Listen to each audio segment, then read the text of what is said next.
پتھر جو ہے اگر سب ایک جیسے ہے تو پھر لات کو، عزا کو، منات کو، حبل کو کعبے سے باہر کیوں پھینکا؟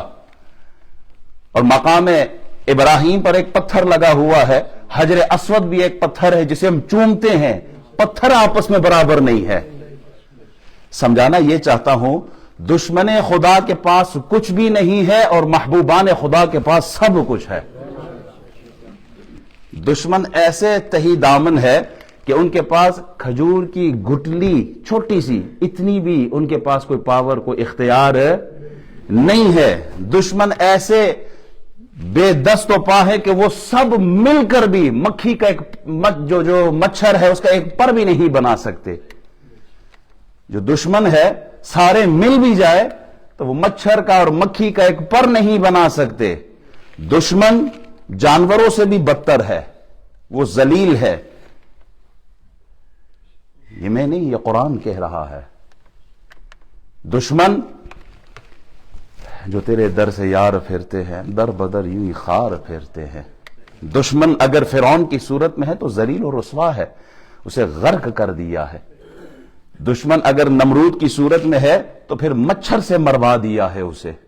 دشمن اگر قارون کی صورت میں ہے تو زمین میں دھسا دیا اللہ نے۔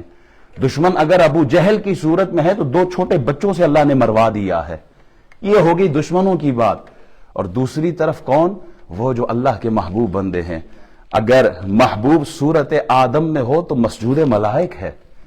محبوب اگر صورت نوح میں ہے تو عالمگیر طوفان میں محفوظ ہے۔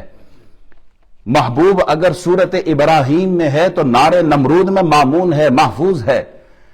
محبوب اگر صورت ذبیح ہو، اسماعیل علیہ السلام ہو تو ایڑیا رگڑے اللہ وہاں سے زمزم جاری فرما دیتا ہے۔